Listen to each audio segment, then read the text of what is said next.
Bom dia, pessoal! Bom dia! Opa, agora sim! Bom dia! Esse dia frio aí, mas um cenário bucólico muito bonito, muito gostoso.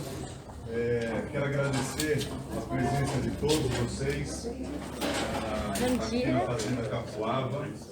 Como diria o próprio artista Flávio Carvalho, um lugar para se viver e morrer, ou seja, aqui foi onde ele construiu, embora não tenha nascido em Valinhos, mas ele escolheu Valinhos como a sua cidade, e aqui ele construiu a sua casa, um verdadeiro museu. Se estudar a arquitetura e o movimento modernista de 1922, da Semana de Arte Moderna, a gente vê rupturas e disrupções que realmente merecem o nosso reconhecimento. Então, nós estamos aqui embaixo desse Von Livre, que para a época foi o primeiro Von Livre e uma das inovações dentro da casa, assim como a lareira que projetava vapor de água, enfim, uma série de coisas que depois, eu não vou dar um spoiler, depois da palestra de cenários econômicos, a gente vai ter uma palestra de meia hora sobre Flávio Carvalho e tudo que ele deixou. Então, o intuito nosso é trazer a associação, ela faz anualmente esses encontros com os empresários, com o poder público, com o terceiro setor, para que então a gente possa criar identidade. E criar identidade é gerar valor, ou seja, quem é o Valinhos que a gente pretende. Então, de que forma que a gente quer Valinhos para daqui 5, 10, 20, 50 anos. Para que a gente possa escolher isso, é importante a gente ver o passado.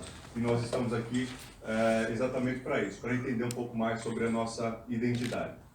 Eu queria agradecer, então, aos vereadores André Amaral, presidente da Câmara Franklin, o vereador Mair, o vice-prefeito Rocco, Major Rocco, o secretário de Desenvolvimento Econômico Rafael Agostini, o secretário da Secretaria de Assuntos Sociais, Dr. Argel, e o Bradesco também, que contribuiu para o nosso apoio sobre os cenários que eles vão explicar nessa secretária de Cultura, isso, desculpa, eu não sei o seu nome. O Ricardo, ok, agradeço. E então o Bradesco que nos apoiou nesse evento para fazer esse estudo, né, na verdade, de como é que está a situação econômica com juros, a guerra na Ucrânia, polarização política, preço de commodities, o que esperar para o próximo ano e para um cenário para daqui 5 anos. De que forma que a gente pode, então, estimar, né, a nossa investimentos ou a nossa economia no curto prazo. E por último, então, nós teremos uma apresentação da CESA, que é a instituição que cuida de jovens, crianças e adultos com síndrome de Asperger, com autismo, deficiência em cognição.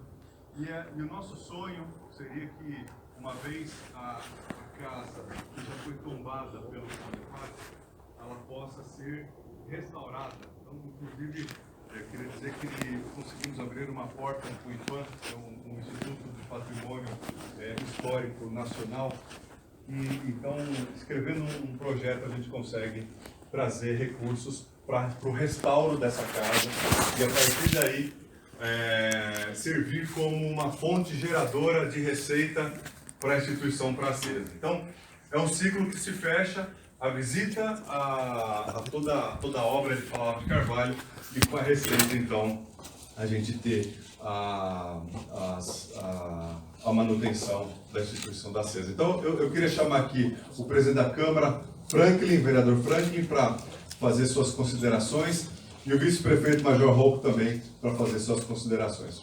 Por gentileza. Bom dia a todos. Que manhã memorável, né? Que manhã bonita, gostosa, agradável, e num ambiente tão tão gostoso, tão histórico que é estar aqui na casa Flávio de Carvalho, essa casa projetada em 1935 e realizada em 38, né, Tite? E quero aqui cumprimentar o nosso Tite, Antônio Stopiglia, nosso professor, mestre, amigo, irmão e uma das pessoas que sempre lutou, né, Rafael, pela história, pela memória de Flávio de Carvalho. Rafael, eu quero mais uma vez cumprimentar você, quero cumprimentar todos os empresários de Valinhos, em seu nome, cumprimentar a Eval, parabenizar por esse espírito fraterno, por esse espírito de reunir e de resgatar a identidade da nossa cidade. Não se faz história sem relembrar a história, sem valorizar. Não se pode pensar no futuro sem olhar para o passado e para o presente. Quero cumprimentar a Fernanda, quero cumprimentar a César Catuava, quero cumprimentando todos os colaboradores, toda a equipe do Bradesco, vi aqui também o pessoal do Shopping Valinhos, cumprimento todos pela exposição muito bonita que foi feita. Quero cumprimentar nossos vereadores, André Amaral, vereador Mahir, também em nome do secretário de Cultura, não é mais turismo, né? O Ricardo do Vale, cumprimento toda a administração aqui colocada, e também o secretário de Turismo, o Rafael. Quero dizer aqui muito rapidamente que Flávio tem uma importância muito grande para a cidade de Valinhos. Nós poderíamos estar aqui, né, o vereador Maí, falando muito do Flávio. Flávio foi arquiteto, foi coreógrafo, fez muitas coisas, né? No momento, inclusive, que nós vivemos os 100 anos da Semana Moderna, da Semana Modernista, né? E também vivemos os 123 anos de Flávio de Carvalho. Valinhos tem 126 anos e nós completaríamos 123 anos agora de Flávio de Carvalho. Mas eu quero deixar de falar do Flávio para falar exatamente da iniciativa dos senhores e senhoras nesse momento tão importante para nós. Resgatar a história e a identidade da nossa cidade é um marco para nós e é muito importante. Então, eu quero parabenizar o senhor por essa iniciativa, parabenizar a Eval mais uma vez, desejar sucesso no evento, desejar que os objetivos sejam alcançados e que a gente tenha aqui na Casa Modernista, aqui na Casa de Flávio de Carvalho, esse triunfo da revitalização, esse triunfo. Eu quero cumprimentar o vereador Japa chegando, você vê que a Câmara sempre é empenhada, e quero colocar o Legislativo à disposição de todos vocês para tudo aquilo que for feito pela nossa cidade. Obrigado a todos, obrigado pelo convite.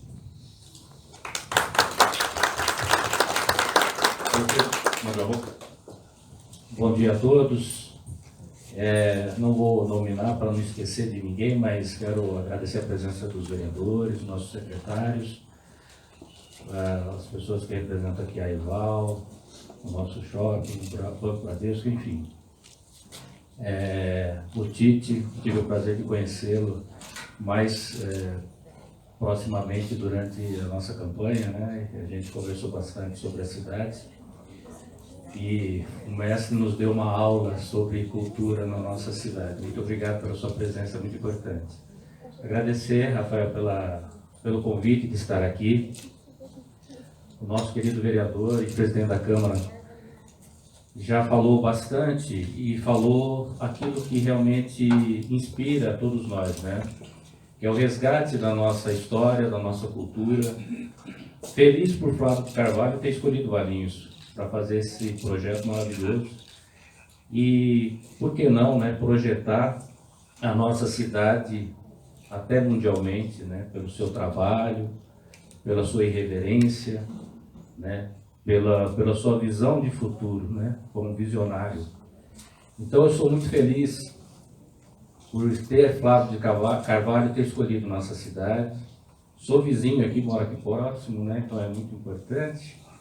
E dizer, como filho desta terra, né, o quanto é importante para nós termos essa história preservada, quanto é importante para Valinhos ter essa identidade cultural.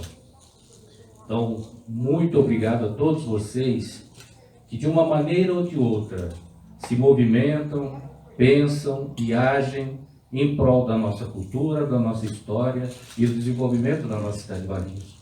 Parabéns a Eval, Rafael, por estar colocando toda a força do empresariado em ajudar a cidade nesse progresso, nesse avanço. E não esquecendo, como disse muito bem aqui o Franklin, nosso amigo, quem não mantém, não preserva a sua história, o seu passado, não tem como projetar e planejar o seu futuro. Então é isso que está sendo feito aqui. Parabenizo a todos e, em nome da cidade, gratidão por todo esse esforço e por todo esse movimento em prol da nossa cultura, da nossa história e do nosso desenvolvimento. Muito obrigado. Obrigado, prefeito. Então, agradeço novamente as palavras. Também quero agradecer o apoio que o Shopping Valinhos deu para nós ao longo da exposição, de Flávio Carvalho. E aproveito, então, agradeço também ao professor Tite também por participar desse evento e nos mostrar daqui a pouco um pouco sobre Flávio de Carvalho.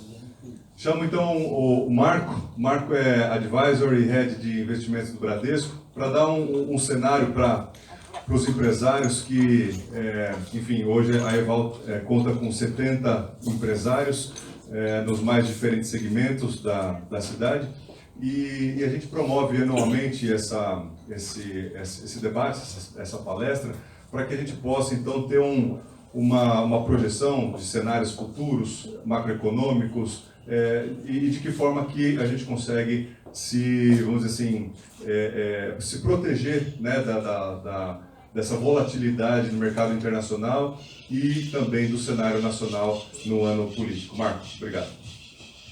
Obrigado, Rafael. Bom dia a todos. Na verdade, também queria começar agradecendo ao convite, né? É uma honra para a gente participar de um evento tão importante, cultural, enfim, e poder passar um pouquinho das nossas estimativas, né?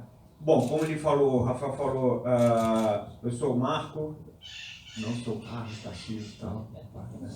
Isso aqui é o comitê, junto com eles eu faço parte do comitê de investimentos do banco. Tá? Então a gente se reúne 2 vezes no mês para discutir cenário, tendências, traçar stress test, aquelas coisas todas. Muita quantitativa, enfim.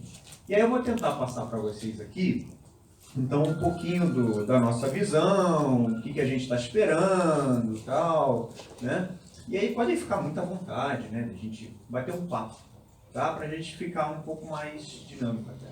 Então, quando a gente fala dessa palavra, o resfriamento, né? A gente está vendo, é o que a gente está vendo hoje de cenário. Tá? Um pouquinho de resfriamento, cenário global, né? O que anda acontecendo no mercado hoje, o que anda esfriando realmente, né? Então tem Estados Unidos, Europa, vai entrar em recessão, não vai entrar em recessão, aí já passou da estagflação, e aquele pouso suave, né, que a gente chama do soft landing, né? Já virou hard landing, agora não é mais nenhum nem outro, agora é só o landing, e enfim, o que pode trazer ainda desse cenário, né? Então, quando a gente fala em preços de ativos, a gente está falando o seguinte, em julho foi bastante positivo, né? A gente teve alta de bolsa, pré-fixado se deu bem, né? Teve alta de ativos com mais risco, porém, a gente teve uma deflação, né? Saiu o cenário, né? Saiu o IBGE, divulgou 0,68 de queda e, claro, como se teve uma deflação, os ativos atrelados à inflação não tiveram uma rentabilidade tão interessante. Mas a gente vai falar mais à frente de um possível, né, cenário recessivo e o que isso pode causar. Quando a gente fala de teses, né, a normalização desse cenário, a gente está vendo o seguinte, devido à alta da taxa de juros, todos os bancos centrais estão aumentando a taxa de juros, o FED está aumentando, o Banco Central Europeu está aumentando. Aqui nós já consideramos um platô, né? Ou seja, o famoso teto, tá? A gente já considera que chegou num teto, né? E aí o que isso acontece quando aumenta a taxa de juros? Resfria a economia. Então por isso que a gente diz um possível PIB para baixo, possível recessão que a gente vai ver aqui. E quando a gente fala nesse asset allocation, que é a famosa alocação dos ativos, o que a gente pode aproveitar de oportunidade dentro desse cenário. O que a gente pode trazer de ganhos, de possíveis ganhos, para esse cenário? Então, a gente fala em redução de risco, né? Eu acho que essa é a palavra hoje que a gente mais fala lá no banco. Vamos reduzir risco, tá? Já viram que de vez em quando eu faço um X, né? Então, né? Mas, enfim, eu sou o carioca mais paulista que vocês possam imaginar. Tá? Então, ó, quando a gente fala nesse cenário de elevação de juros, todos os bancos centrais, exceto China, estão aumentando taxa de juros. Tá? Ah, mas por que China, então, não está aumentando taxa de juros? Porque ele ainda tem espaço para expandir. Né? Então, China está fomentando. China botou, semana passada, 47 bilhões de dólares nos bancos para fomentar o mercado imobiliário.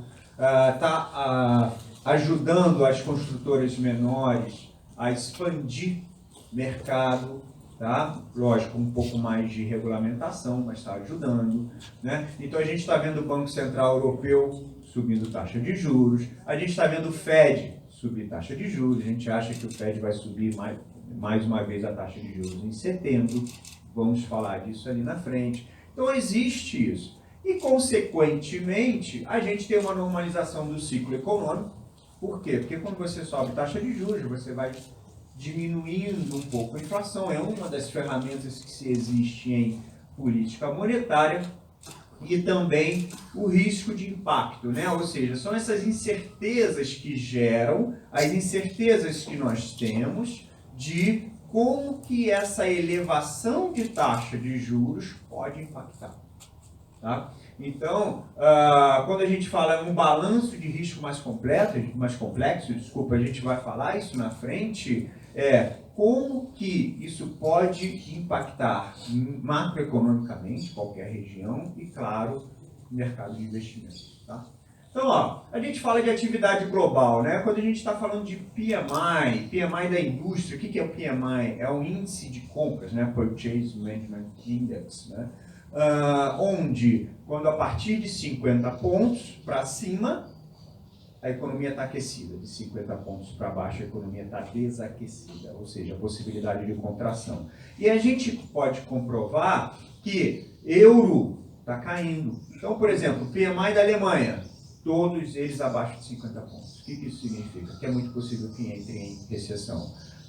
Banco Central da Inglaterra já falou que a partir de dezembro vai entrar em recessão, que vai durar aproximadamente 5 trimestres, ou seja, 15 meses, quase 1 ano e meio de recessão. Né? A Alemanha é a economia mais importante da zona do euro. Né? A Inglaterra não participa mais, é mais um importante player. Então a gente sim tem uma expectativa, não é de uma recessão muito forte, porém a gente sim tem um desaquecimento econômico na zona do euro. Né? Estados Unidos ainda continuam, né? Ainda azul mais escuro, ainda continua ali acima de 50 pontos. Tá? E isso sim pode trazer uma recessão. Né? Isso sim pode fazer com que a sua economia esfrie. Tá? E quando a gente está falando em Estados Unidos, a possibilidade de se ter uma recessão nos Estados Unidos vem aumentando. Tá?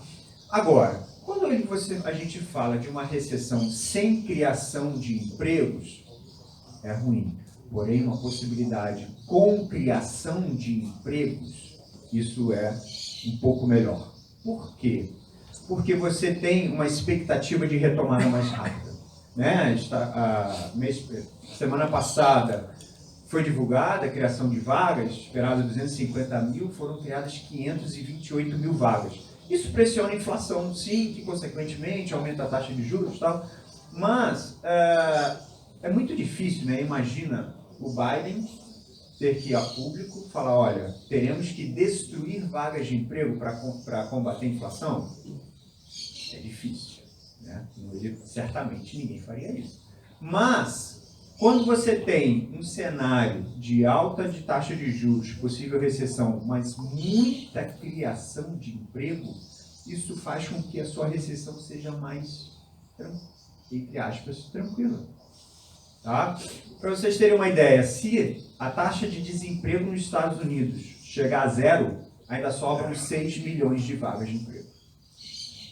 Então, quer dizer, hoje está em 3,5. Caiu 3,6 para 3,5. Mas o que está falando? A cada 2 vagas de emprego tem um candidato. É o que a gente brinca lá no banco. É só não zerar no processo seletivo que está aprovado, né? Só não zerar na prova, né? E está aprovado. Por quê? Não é? Não pode errar o nome, não é? Se errar o nome, aí não. Então, assim, e aí, o que acontece? Se tem mais vaga de emprego, as pessoas vão pedir o quê? Mais salário. Porque eles vão começar a escolher o local para trabalhar. E é por isso que o custo com salário vem aumentando. E se o custo com salário vem aumentando, as pessoas estão ganhando mais. Ganhando mais, consome mais. Consome mais, preço para cima, inflação. Né? Então a gente tem aqui, né, um custo de salário já aumentando só esse ano em 7%. É muita coisa, para Estados Unidos é muita coisa. Tá? Então a gente vê muita criação de emprego, aumento de salário e tem uma inflação. Então a gente espera uma inflação ainda para esse ano, lá nos Estados Unidos um pouco mais elevada, mas taxa de juros em setembro, 0,75 a possibilidade de aumentar.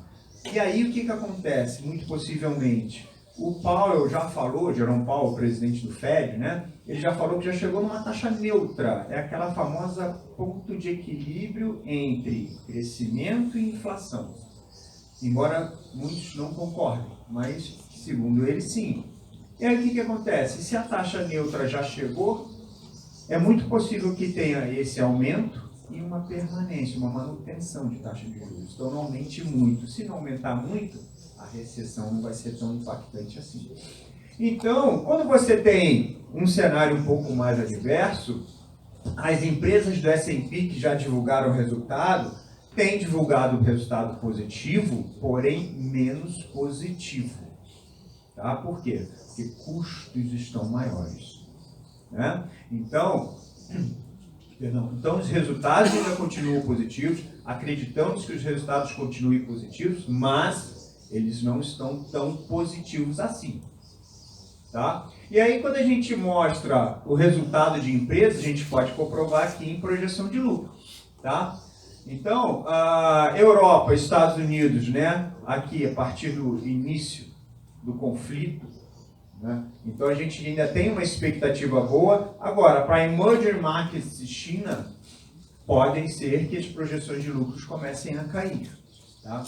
Agora, e aí o que vem de Ucrânia, né? Então a gente tem inflação gerada por energia, alimentos, commodities como um todo, tecnologia, enfim, não é uma inflação específica, é uma inflação generalizada. Tá? Então, por exemplo, os Estados Unidos outro dia teve que importar leite em pó da Alemanha, porque não tinha leite em pó. Né? Aquele supermercado Target, sabe? Como se fosse um Carrefour daqui, não tinha leite em pó. Não tinha, ele teve que importar da Alemanha. Né? Se nós pegarmos aqui, medicamentos no Brasil, algumas farmácias já não tem mais alguns medicamentos. Então olha aí o problema de suprimento. Isso está no mundo inteiro, principalmente tecnologia. Aqueles chipzinhos, quem quis comprar ou quem quer comprar um carro novo vai ter que esperar um pouquinho mais, não é? Né? Então por quê? Por causa dos tais chips eletrônicos. Não tem, né? Então, tem fabricante que está esperando até 2025, 2024, um chip desse. Né? Então, por isso que a gente olha aqui os resultados de emerging markets, mercados emergentes e China, um pouco mais para baixo, porém, a gente ainda continua com uma expectativa melhor. Se a gente falar de Brasil, né, a gente está esperando um PIB para esse ano, a gente vai falar dos nossos indicadores mais completos aqui, mas um PIB para esse ano ainda é de 2%. Para o final do ano que vem, 0,4%, mas porém com uma tendência de baixa para o final do ano que vem. Tá? Então, o que a gente vislumbra com isso? Né? Se a gente está pegando uma economia um pouco... ela tem melhorado um pouco, mas essa inflação desse ano, que tem uma expectativa menor, a gente teve, principalmente pela queda do ICMS, né, pela redução do ICMS, a gente tem uma transferência de uma parte da inflação que está caindo esse ano para o ano que vem. Tá? Então, o que acontece? Não é o todo. Uma parte já é o impacto da alta da taxa de juros que aconteceu lá atrás. Porque sempre que aumenta a taxa de juros, só daqui a 6, 8 meses que faz efeito na economia, não é de imediato. Então, a parte lá dos primeiros aumentos começaram a fazer efeito. A segunda parte da queda do ICMS, que foi o principal, inclusive, dessa deflação de mês de julho, a inflação de agosto possivelmente seja zero. Tá? Ainda o efeito um pouco do ICMS. Então, essa parte do ICMS, na verdade, foi transferida para o ano que vem. Então, inclusive, nós aumentamos a nossa projeção de inflação para o ano que vem, tem um quadrinho resumo ali. Né? E aí, quando você vê um pouco de PIB também para baixo, o que tem acontecido com o índice de endividamento da família? A pessoa física aumentou.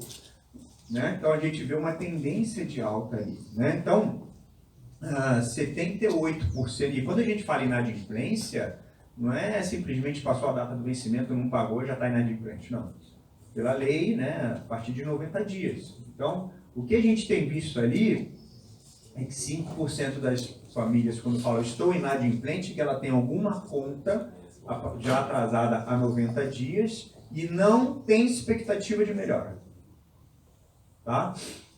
Pessoa jurídica, né, a vermelhinha ali, a gente já vê uma queda na inadimplência. Por quê? Porque eles organizaram, eles aproveitaram muito bem esse período de pandemia para organizar suas finanças. Tá? Isso a gente está falando em um contexto geral, tanto uma empresa menor como uma Vale, uma Petro, uma Gerdau e assim vai.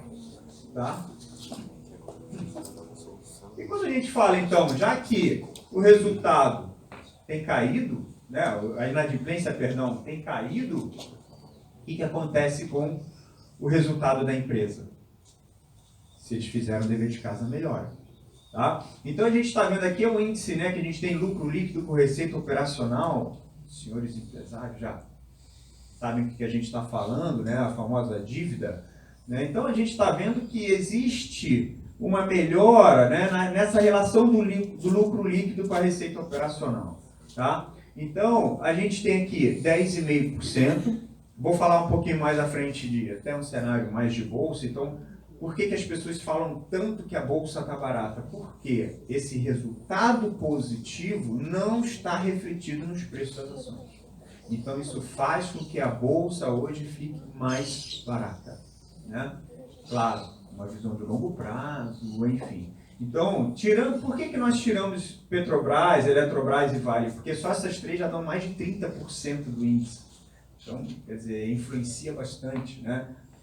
Então, a gente tirou essas três, pegando as empresas do índice, melhoraram demais o seu resultado com uma expectativa mais favorável, mesmo com uma possível elevação de taxa de juros nos Estados Unidos. Né? Então, a gente tem aqui a taxa de juros atual nos Estados Unidos está entre 2,25 e 2,75, expectativa de mais 0,75, taxa de 3 meses, como a gente estava, como é que era a expectativa de 3 meses, como é que é a expectativa de agora? Está um pouco maior. Tá? Então a gente inclusive olha que a inclinação da curva aqui, maior, menor. Por quê? Porque a expectativa é de parar nesse 0,75. Tá? Isso nos Estados Unidos. Se a gente falar em zona do euro, acho que existe aquele terminho, né? Behind the curve, atrás da curva. Né? Eu acho que eles estão tão atrás da curva que a curva já saiu de visão deles, sabe? Muito atrasados. O que isso quer dizer? Eles estão muito atrasados nessa elevação da taxa de juros. Isso faz com que, para eles combaterem a inflação que está lá, de 9%, tá? Eles tenham que aumentar de forma mais rápida. Se aumentar de forma mais rápida, eles trazem a economia mais para baixo. Então é por isso que aqui, como é que estava a taxa de juros 3 meses? Ainda negativa, em inflação já extremamente alta, com uma taxa de juros negativa, e agora que eles começaram a subir taxa de juros. Né? Então, a gente ainda vê uma expectativa de zona do euro um pouco aí também nessa contração, né? Então, o cenário de recessão terá? Possivelmente, a gente não consegue garantir, mas muito possivelmente tenha. Tá? E quando a gente fala nesse temor de recessão, como é que estão as expectativas de inflação daqui para frente? Aqui corrobora com, possivelmente, o que o Paulo falou, uma possível já entrada na taxa de juros, bem naquele ápice aqui, ó, que a gente chama desse platô aqui, né? E a luzinha não vai na TV. Então, nesse platô, então, muito possivelmente já tenha isso, realmente a expectativa de inflação é começar a cair, né? Tanto que, o que seria essa implícita? Nada mais é que a expectativa. Tá? A expectativa para daqui a 1 ano, 5 anos, 10 anos, e qual é a meta deles lá? 2,5% ao ano, 2,5% ao ano, na janela que eles chamam, né? Então, a expectativa já de aumento dessa taxa de juros chegando no final do ano, né?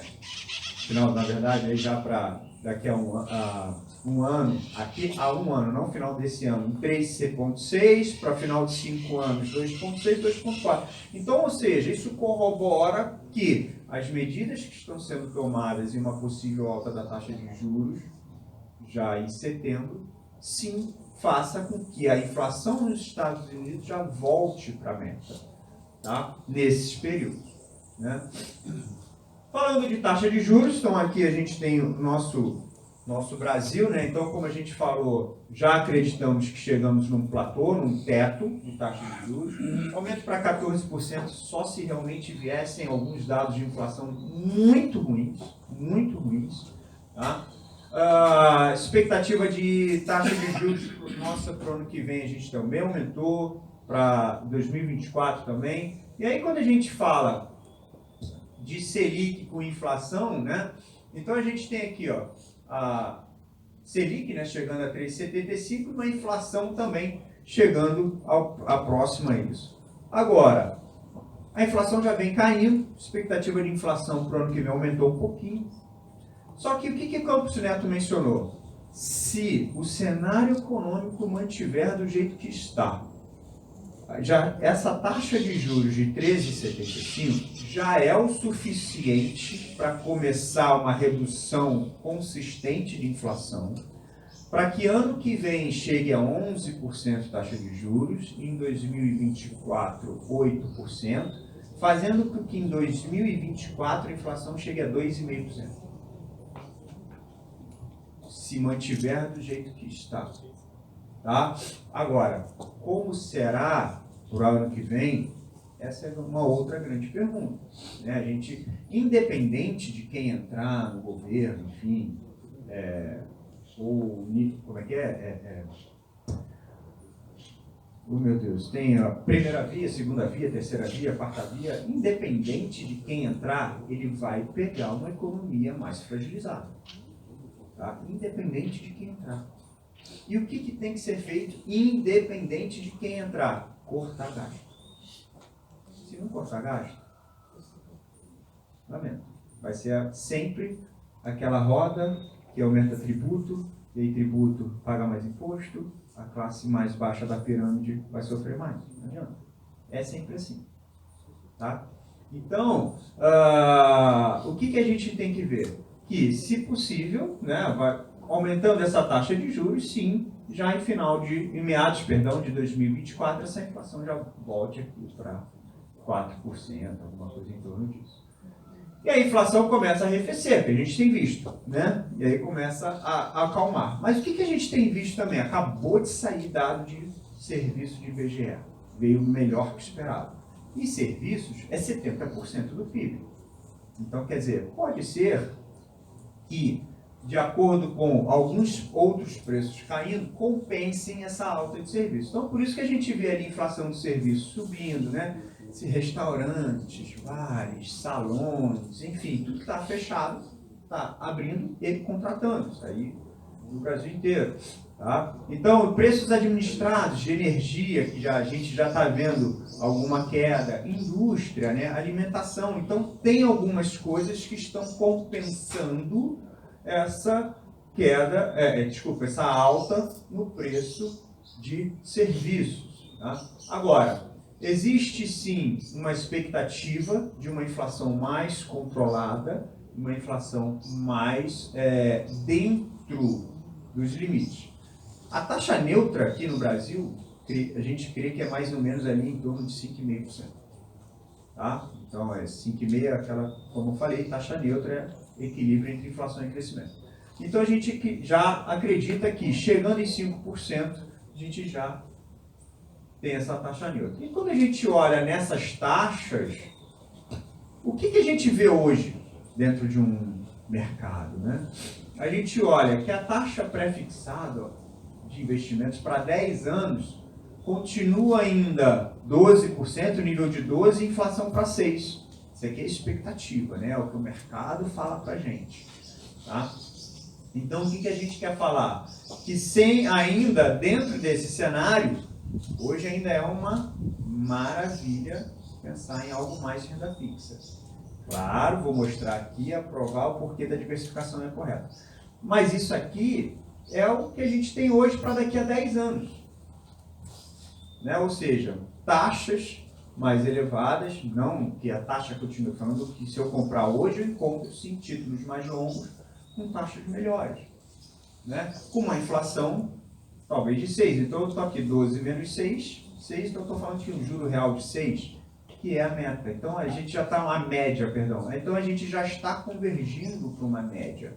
Então a gente já vê taxas de juros já voltando, juros reais, que são aquelas além da inflação, mas convergindo para a realidade, vamos dizer assim. E a gente está falando de risco, né? Aqui, por que a gente tem os riscos, quais são os riscos maiores que nós temos no mercado? Gargalos de oferta, ou seja, produção, né? Suprimentos, enfim. Né? Para vocês terem uma ideia, hoje no Porto de Xangai tem mais de 600 navios para desembarcar. Parados, literalmente no mar parados. Por quê? Por causa daquele programa que teve, Covid-0, na China, e não podia, e quando abria, fechava tudo.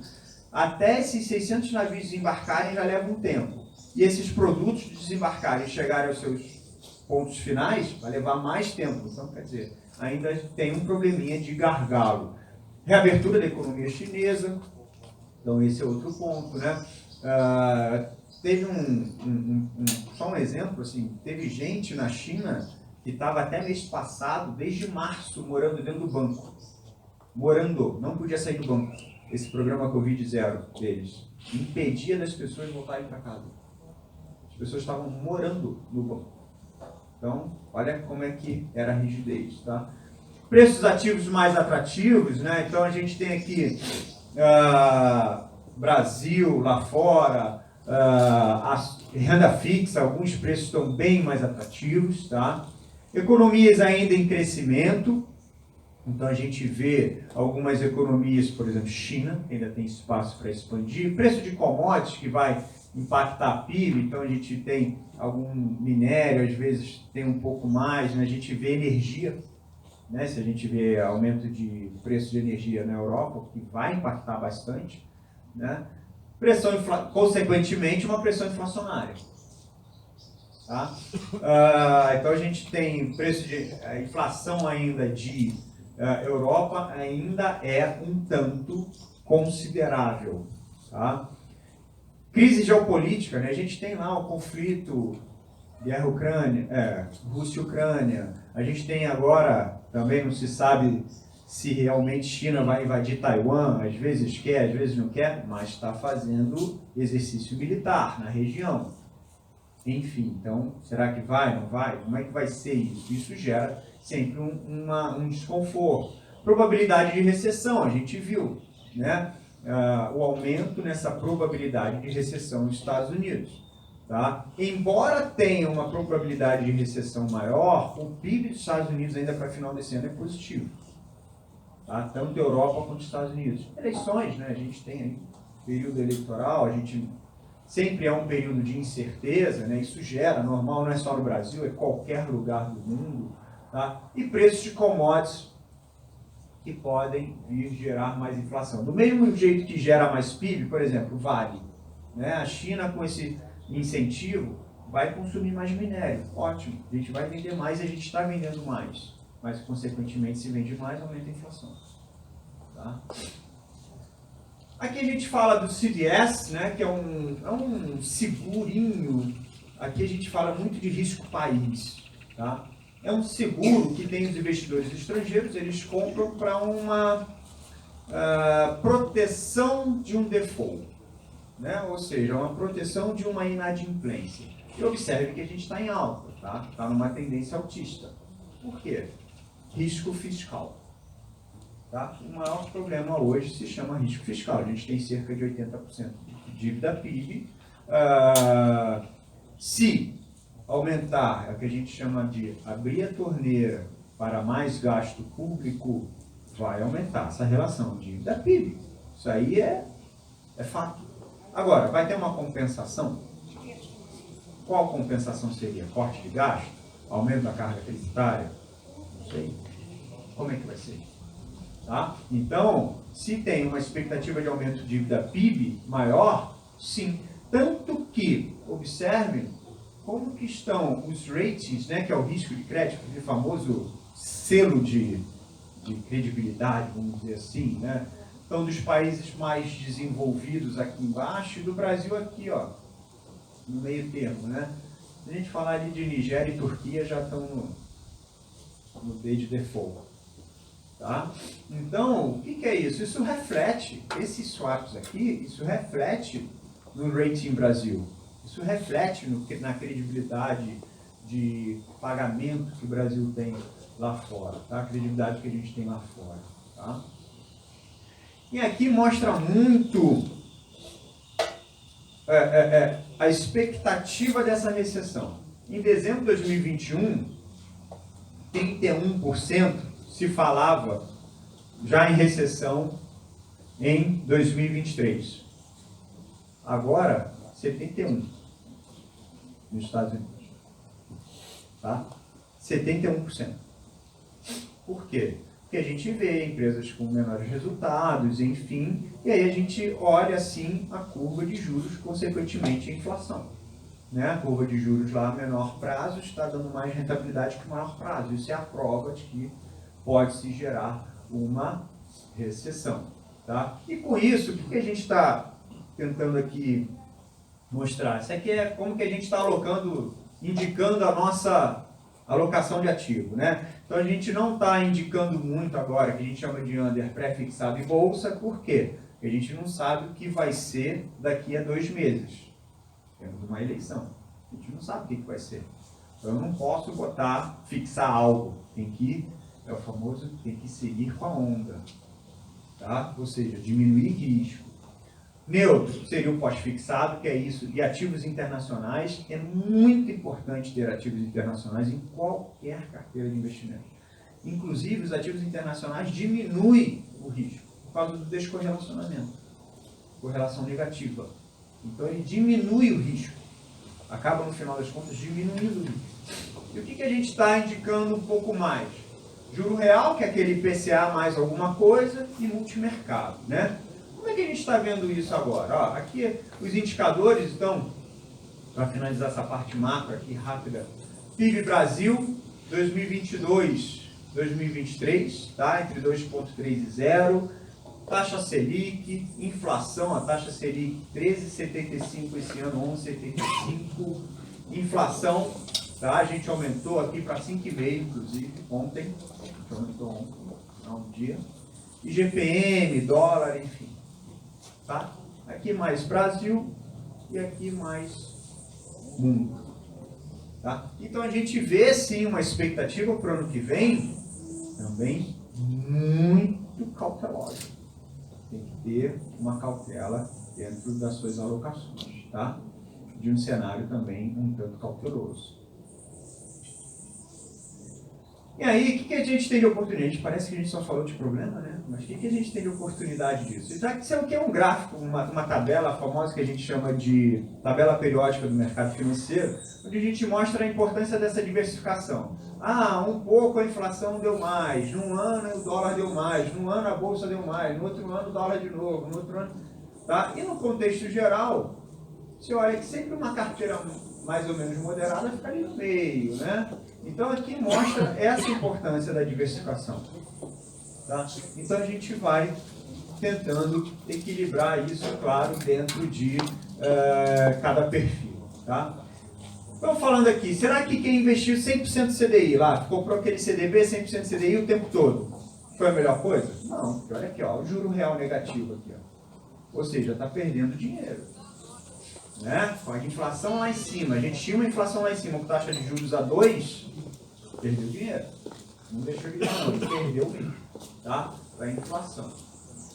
E quando a gente fala aqui desses retornos reais, né, taxa de NTNB, a gente já está falando, olha, já está voltando para uma média, tá? Então, esse aqui, ele vê o impacto do imposto de renda nos ativos, tá? Ou seja, aquelas famosas LCI, LCA, LIG, aqueles ativos isentos de imposto de renda, bastante interessante, tá? Porque exatamente o impacto disso no longo prazo é enorme. Então, você tem muitas oportunidades em título isento. Por que eu vou investir em fundo? Esse IHFA é um índice que existe para mensurar a performance dos fundos multimercados. Tá? Então, ó, observe que na crise de 2008 rendeu mais, na crise do fiscal Brasil de 13 a 15 rendeu mais, pandemia rendeu mais. Tem inúmeros fundos multimercados por aí rendendo esse ano 20, 25%. Tem vários. Tá? Esse ano. Né? Então, é muito importante. Por quê? Da própria diversificação do fundo. Tá? E aqui mostra ó, o resultado de alguns fundos. Ó, os fundos que nós selecionamos para compor a nossa carteira versus CDI. Tá? E aqui a gente mostra isso. Aqui é o que a gente fala do shopping center da Bolsa. Hoje, o que eu quero falar? Né? Eu comentei lá no início, os resultados das empresas não estão refletindo nos preços das ações ainda. Então, eu estou falando o seguinte, aqui em cima, esse teto é a média. Média do preço das ações, do valuation das ações, tá? É o valor das empresas. Sendo que elas estão sendo negociadas abaixo da média, exceto o setor de saúde. Então, a gente pode falar assim, hoje a bolsa está muito barata. Não é só barata, ela está muito barata. Claro, tem que ter uma cautela por causa das incertezas futuras. Mas a gente tem muitas e muitas oportunidades na bolsa. E quando a gente fala em bolsa, a gente tem que visar um pouco mais de longo prazo. Né? O que a gente mostrou aqui? A gente pegou os últimos 30 anos, essas barrinhas em rosa são os períodos de crise. Olha o que aconteceu com o mercado. Veio uma crise, subiu. Veio uma crise, subiu. Veio uma crise, subiu. E observem que a intensidade da alta é maior. Inclusive, o tempo de alta é maior do que o da crise. O período da alta é maior que o da crise. Né? Então, a gente sim tem tendo um conceito de longo prazo, você vê as correções maiores para cima do que para baixo. Isso corrobora aqui. Por quê? O que é esse gráfico aqui que a gente pegou? Dentro de um prazo médio de 320 dias, tá? O retorno médio desse período, né, durante essas altas, foi 85% desses dias. Quando teve ali ó, a queda 25 dias, o retorno médio foi 30%. Subiu mais do que caiu. Tá? Então, estou falando que as quedas, o período médio durou 125 dias, o período médio das altas 320. E o retorno de altas foi muito maior. Né? E aqui eu corroboro com isso, para finalizar. Se eu fico desde 95, se eu fiquei todos os dias no mercado acionário, não saí nenhum dia. O fundo de ações está caindo 20%. Segura, calma. O que aconteceu anualmente? O retorno foi de 13,4%. Se você não participar desde 95 dos 5 melhores dias do pregão, ou seja, os 5 dias que mais deram retorno, o retorno anualizado caiu de 13 para 9. Se você não participou dos 10 melhores dias, caiu para 7. Se você não participou dos 20 melhores dias, nesse período, caiu para 3. Será que eu tenho que ter uma visão de longo prazo ou não? Esse é o intuito. Tá bom? Bom, pessoal, acho que é isso. Obrigado mais uma vez, Rafael. Acho que eu tentei passar aqui um pouco de cenário. Enfim, a gente tem, então, só para fechar, muita incerteza, uma expectativa de inflação, cautela e, claro, tem oportunidades em todos os segmentos. Cabe a gente ter um pouquinho mais de visão de longo prazo. Obrigado.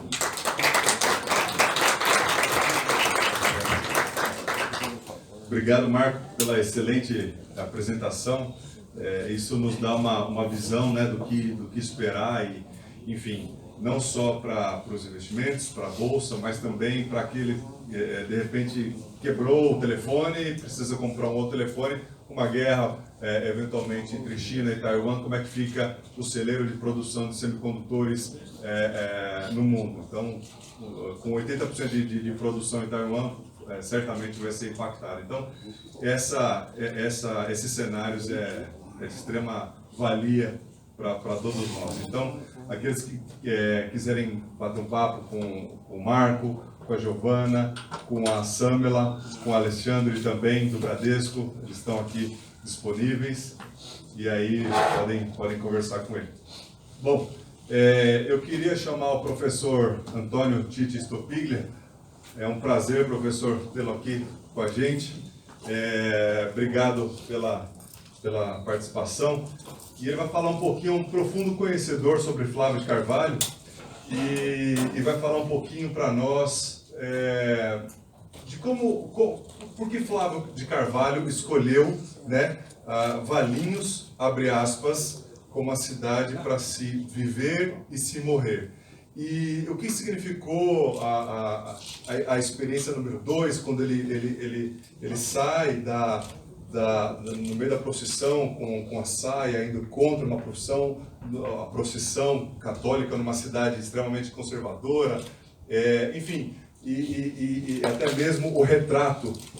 Flávio de Carvalho, além de escultor, pintor, arquiteto, engenheiro, estilista, enfim, ele provocava nas pessoas essa curiosidade, né? Então ele fez uma série de retratos da mãe dele no momento do falecimento, que hoje pode ser impactante.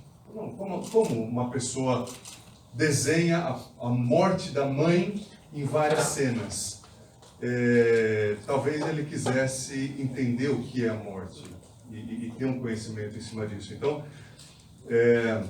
acho que o professor Titi pode explicar um pouco nós, saindo de um tema de macroeconomia e indo para um tema cultural, mas que, de certa forma, enriquece a nossa história e enriquece a nossa identidade.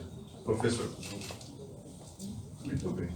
Você tem conhecimento sobre Flávio de Carvalho. Ficou uma coisinha misturada, mas está tudo bem.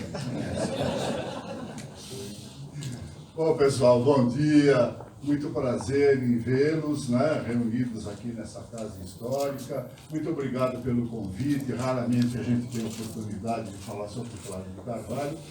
E eu ficaria aqui o dia todo com os pouquíssimos conhecimentos que eu tenho, mas ficaria o dia todinho. Agora eu vou resumir da melhor forma possível, porque vocês devem estar com a cabeça cheia de números, né, de gráficos, de inflação. Nossa, o nosso professor ali deu uma aula de economia fabulosa, mas isso de certa forma perturba a cabeça da gente, não é verdade? Seria a função dele é perturbar, essa que é a função, né?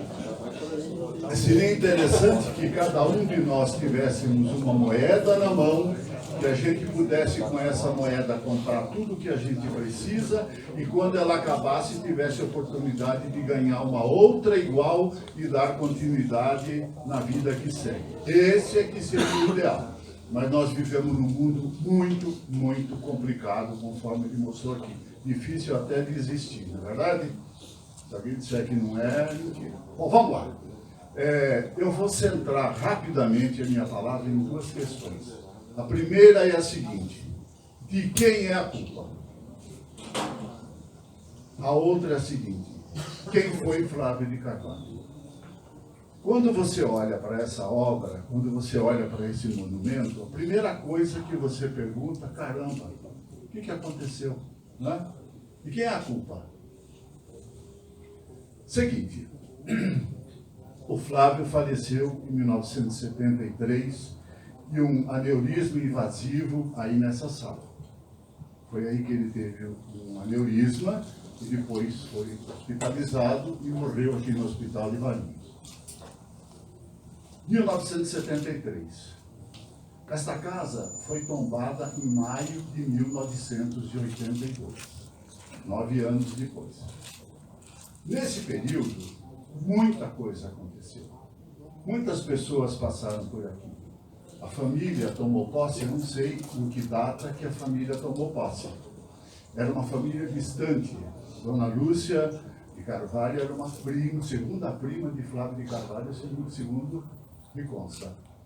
E eles tinham uma fazenda em Olímpia, ficaram sabendo do falecimento do Flávio, candidataram-se como parentes próximos e tomaram posse desta casa. Eu cheguei na prefeitura como primeiro secretário de Cultura em 1983, março de 1983. Naquele ano do tombamento da casa, a Bienal de São Paulo dedicou a maior sala da Bienal a Flávio de Carvalho. Foi feita lá uma grande exposição da sua obra, do que ainda restou da sua obra. Né? Eu disse ainda restou porque muita coisa aconteceu aqui nesses 9 anos até o tombamento da casa. O CONDEFAR, que é o órgão que fez o tombamento dessa obra, é uma secretaria sem recursos financeiros. Se tem algum recurso, são recursos parcos para aquilo que ele se propõe a fazer. Tanto que o tombamento foi feito em 82, e acredito que mais ou menos 20 anos depois foi feita uma tentativa de fazer uma pequena reforma aqui, que resultou em absolutamente nada. A obra, desde o início, não que apresentasse problemas, mas ela foi construída com os recursos da época.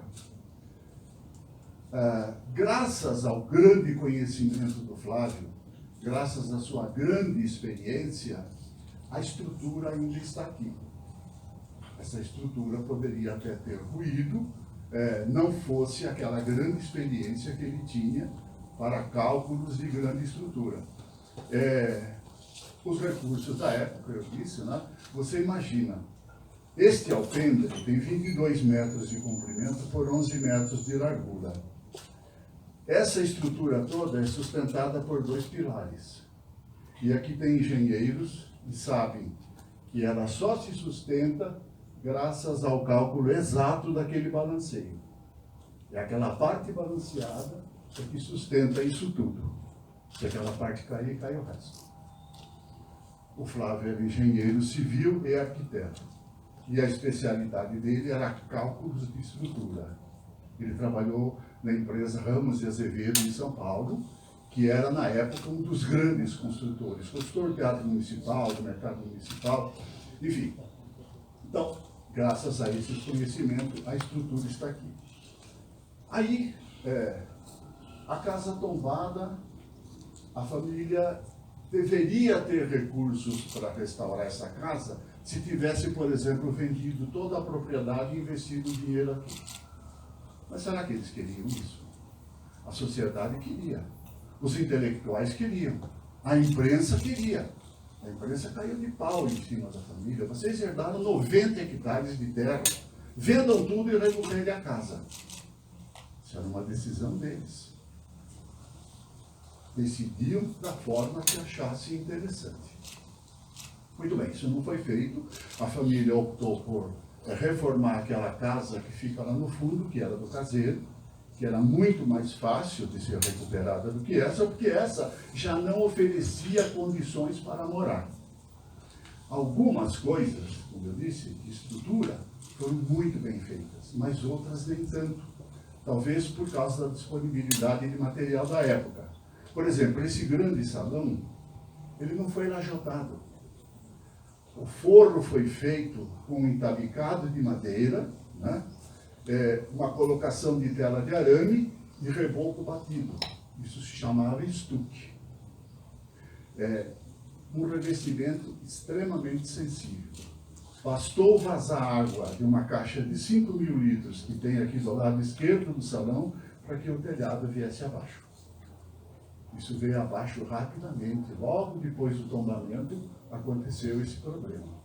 E assim foram outros problemas, como o do piso, por exemplo, né? Na época foi assentado o taco em cima de terra batida, sem fazer o contrapiso de cimento. Foi uma opção, foi um momento. Bom, a intelectualidade, a imprensa queria a recuperação da casa.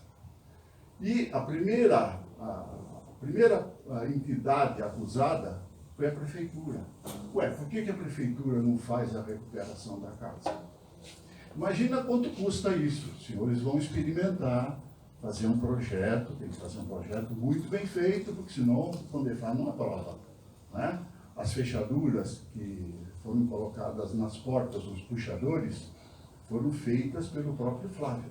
Se você quiser colocar uma outra peça ali que não seja igual àquela, você vai encontrar dificuldade. Pode se preparar para isso. Então, tem que ser original. Bom, enfim, havia toda essa dificuldade. Então, eu, como secretário de Cultura, eu tinha a obrigação de fazer alguma coisa por essa casa. Fazer com que acontecesse alguma coisa. Muito bem, logo em 84, entrei aqui com um cinegrafista, amador, claro, e nós fizemos um levantamento total de como se encontrava esse imóvel. Certo? E aí chegamos à conclusão que teria que haver um grande empenho financeiro para que se recuperasse essa casa. Ora, o poder público, a prefeitura, não pode investir dinheiro numa propriedade particular sem que tenha o conveniente retorno. Eu vou reformar a casa com dinheiro do povo, com dinheiro da prefeitura, que não tinha e não terá por muito tempo. Isso aqui custa muito caro. Não terá. E depois o que eu faço? Entrego a casa para a família morar de volta. E a população? Vai matar o prefeito, com certeza absoluta. E é o que a família faria. Se a casa estivesse bonitinha, recuperada, bacaninha, a prefeitura gastou dinheiro aqui, eu vou mudar, não vou ficar lá na casa do caseiro. Vou dar para a casa de cá, né? Isso não poderia acontecer. Muito bem, mas eu teria que fazer alguma coisa. Eu estou fazendo isso tudo para que a gente possa tirar uma conclusão de quem é a culpa. Tem culpados aqui. Por isso estar dessa forma, tem culpado. Certo? Mas não é uma única pessoa. São várias pessoas, são várias entidades que são responsáveis pelo estado em que ela está aqui. Que ainda pode ser recuperada inteira. Bom, vamos lá. Aí, eu consegui, através de uma ação, né, da Secretaria de Saúde, entrar aqui e fazer uma grande limpeza. Para vocês terem ideia, nessa sala dormiam animais. Vacas, cavalos, entravam e dormiam aí dentro. Estava o abandono que isso aqui estava. Aquela piscina, eu não sei como é que ela está, que eu não cheguei lá até agora. Ela estava tomada de lama até a base. Tomada de lama em entulhos. Bom, inventamos uma praga de carrapato e a Secretaria de Saúde nos ajudou a fazer aqui uma limpeza. Saíram 40 caminhões de entulho, só desse entorno. E aí a casa apareceu. Bom, agora precisamos fazer alguma coisa. Então criamos as semanas de Flávio de Carvalho. Inicialmente bienal. Cada 2 anos se faria uma semana em que se homenagearia o artista com vários acontecimentos, exposições, teatro, palestras, tudo aquilo que fosse possível. Tudo isso foi feito e tem registro. Para vocês terem uma ideia, o Flávio escreveu uma peça que se chama O Bailado do Deus Morto, Origem Animal de Deus. Essa peça ele tentou colocar no teatro em 1938, a crítica foi lá e fechou o teatro. Não permitiu que ele colocasse. Uma das coisas que nós fizemos aqui foi retirar a biblioteca dele, que ficava naquela sala, que é um adendo. Aquelas duas salas do fundo vieram depois do projeto original. Elas não faziam parte do projeto original. Foram construídas depois, por ele mesmo. E numa daquelas salas estava a biblioteca particular dele. Aquela biblioteca era muito, muito interessante. E ainda é, porque o Flávio dominava 3 línguas, português, inglês e francês. Tudo que ele lia, ele anotava no rodapé as conclusões que ele faria daquele material que ele leu. E isso interessou muito para o Unicamp. Então nós conseguimos que aquela biblioteca fosse transferida para o SEDAI, Centro de Estudos e Documentos Alexandre Eulalio, da Unicamp, do qual eu tenho até um diploma de honra por ter feito esse trabalho. E lá foi a biblioteca dele, salva, colocada lá à disposição até hoje. Aí, no momento da saída daquele material, a Heloísa, que ainda vivia, filha da dona Lúcia, fundadora dessa escola de ecoterapia, confiou uma pasta de papel vermelho e disse: olha, aqui está o original da origem animal de Deus e o bailado do Deus morto.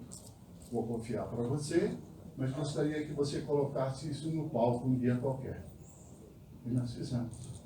Em 1988, através do grupo de teatro da Casa de Cultura de Valinhos, foi montado o bailado do Deus morto e foi levado para um concurso no Conservatório Nacional de Tatuí, onde acabou ganhando o primeiro lugar de teatro. Criançada de Valinhos, preparados, colocaram no palco aquilo que o Flávio não teria conseguido. Bom, enfim, essas foram as coisas que foram possíveis de fazer. Botar dinheiro aqui do poder público nunca foi possível, mas eu fiz uma tentativa. Eu cheguei um dia para a dona Lúcia e disse: olha, se você ceder essa propriedade por um commodity de 20 anos, nós vamos colocar lá dentro um museu interativo e vamos colocar tudo o que ainda resta do Flávio de Carvalho em exposição aqui dentro para que o público possa visitar. E a piscina nós vamos recuperar, vamos pegar para o departamento de esportes e vamos fazer aqui aulas de natação. Lembrando que a parte mais funda da piscina tem quase 4 metros e ali serve para fazer salto ornamental, coisa que nós não temos aqui em Valinhos. Só tem o único lugar que tem o escuro. Possível de fazer, aqui seria possível de fazer. Aí ele me disse o seguinte: olha, eu entregaria, a nossa amizade já era bem aproximada. Ela disse: eu entregaria essa casa para você e para o seu prefeito. Mas e o próximo prefeito que vier? Será que ele vai seguir o seu caminho? Ou ele vai fazer uma festa rave aqui e me perturbar até as 4 horas da manhã, com drogados caídos aí pelo gramado, como acontece em todos esses lugares ermos que a gente vê por aí? Não é mentira, isso é uma verdade. Eu ainda tinha essa preocupação. Por isso eu não vou ceder. Por essa questão eu não vou ceder. Mas independente disso, você pode organizar visitas, você pode fazer tudo aquilo que você achar interessante, né? Que possa enaltecer o nome do Flávio de Carvalho. Fiz um acordo com a FAP, Fundação Armando Álvares Penteado. Trouxemos várias vezes, várias obras originais para serem expostas na Casa da Cultura. A custa de muito sacrifício, porque um óleo sobre tela, na época, valia $80 mil. Flávio de Carvalho. Óleo sobre tela, $80 mil. Eu vi ontem uma notícia que o quadro Sol Nascente da Tarsila do Amaral vale 25 milhões de reais. Ele teria sido subtraído do proprietário e vale 25 milhões de reais. Então teríamos que reavaliar para ver até onde que valem as obras do Flávio. O maior detentor das obras originais de Flávio de Carvalho é a Fundação Armando Álvares Penteado de São Paulo, que comprou tudo, com dinheiro, comprou. Bom, Então, de quem seria o culpado dessa situação que nós temos hoje? O culpado é Brasil, o culpado é parte do povo, o culpado são os intelectuais, o culpado é a imprensa, que não cuida das suas obras de arte como deveria cuidar. Nós não temos cuidado com as nossas obras de arte, com os nossos valores artísticos. Ah, não, tem sim, mas tem acontecimento, fez ópera. O Tite participou de uma ópera esses dias, lá em Jundiaí, né? Feito assim, com todo cuidado, como se faz na Europa. Fizemos sim, financiados pela Astra. Então, onde é que você vai encontrar uma Astra, como aquela empresa de Jundiaí, disposta a financiar uma ópera hoje? Tem diretor de banco, tem alguém disposto a fazer isso hoje? Né? Gastar dinheiro direto ali é muito difícil. Bom, então aí a gente vai pensar onde estão realmente os culpados. Vamos esquecer os culpados. Tem possibilidade de fazer alguma coisa interessante aqui? Tem. É possível? É. Precisa de dinheiro? Precisa. Precisa de empenho? Precisa. Precisa alguém que vá lá no Condefá e bata de frente com eles. Olha, nós vamos fazer. Porque eles não fazem. Mas eles vão dizer para você o que você não pode fazer. Isso é certeza absoluta. Bom, teria que ir muito longe, né, sobre essa questão, mas eu me disponho, depois que terminar de falar, a responder algumas questões que vocês eventualmente querem colocar. A outra pergunta é a seguinte: quem era Flávio de Carvalho? Certo? Imagine o seguinte: Valinhos dos anos 60, Flávio de Carvalho construiu essa casa, terminou de construir em 1938 e mudou-se com a família para cá.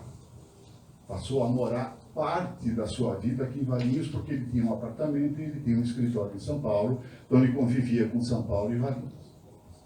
O Flávio de Carvalho, conhecido aqui em Valinhos, eu perguntei quem era Flávio de Carvalho, né? O Flávio de Carvalho, conhecido aqui em Valinhos, era aquela pessoa que desfilava em alta velocidade pela cidade com a sua Vermaguete, né?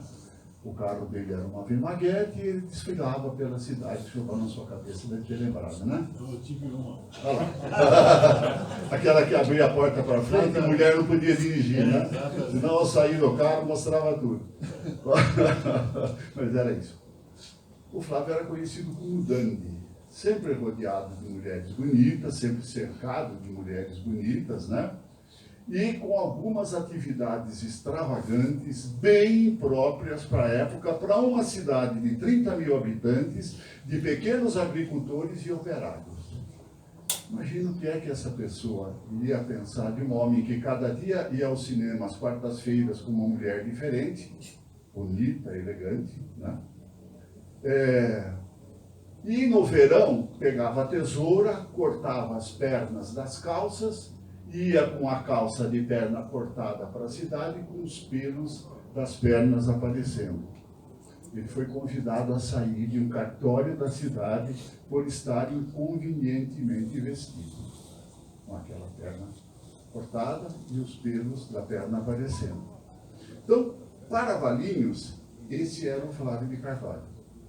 Algumas outras pessoas talvez entendessem de maneira diferente, mas eram raras. Agora, para uma metrópole como São Paulo, para o Brasil, o Flávio de Carvalho era aquele gênio que fez com que todas aquelas propostas da Semana de 22, discutidas dentro do Teatro Municipal de São Paulo por intelectuais, viessem para a rua. E que aquelas propostas não ficassem só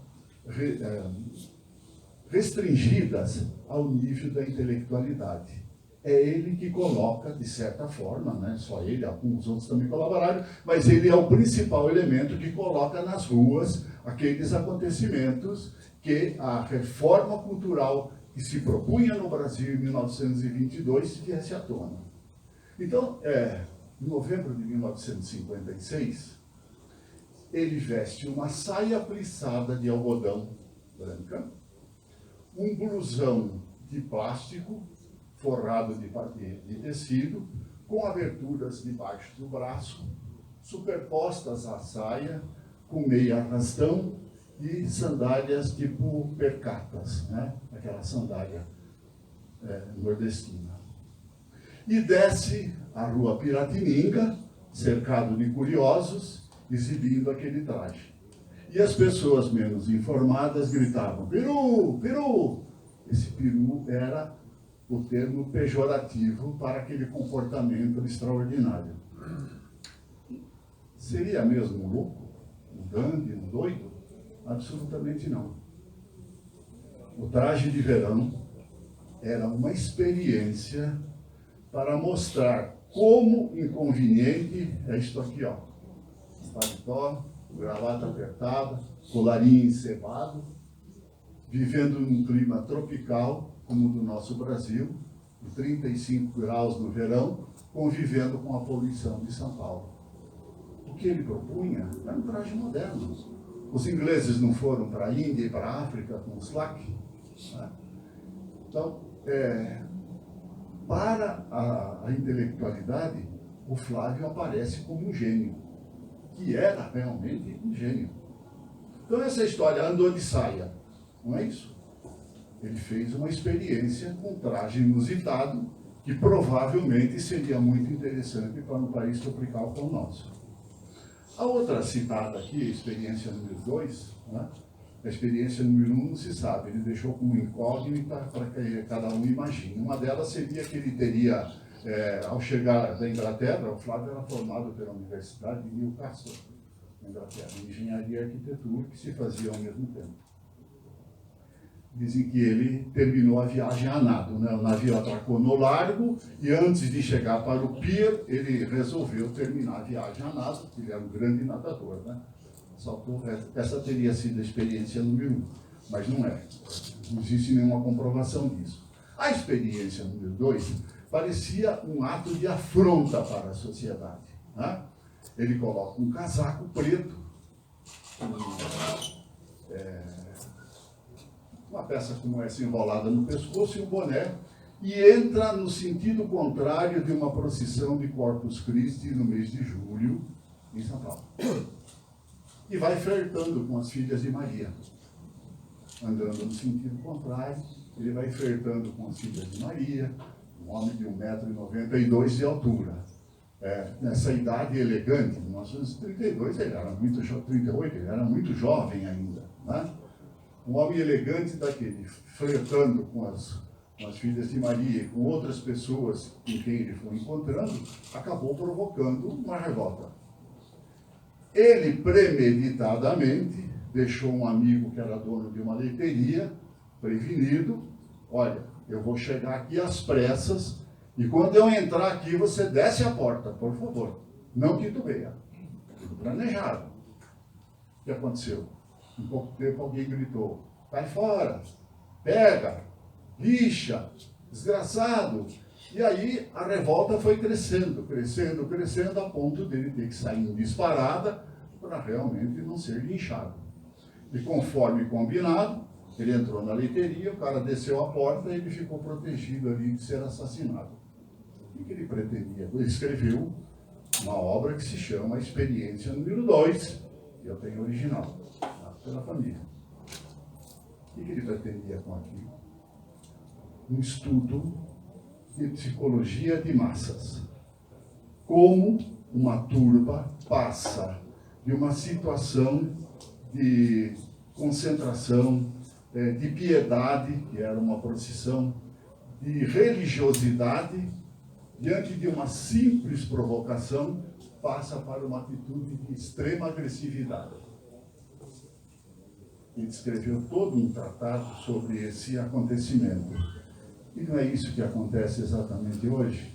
Você está no trânsito, né? Demora um pouquinho para arrancar, porque o carro morreu, porque teve algum problema, porque você distraiu, o de trás mete a mão na buzina. Aí você faz aquele sinal característico com a mão para fora, ele desce. Você desce também. Se atracam. De repente ele tem um 38 no porta-luvas. Ele vai lá, saca e atira no cara. Aí as pessoas que estão em volta resolvem agredir esse cara e linchar.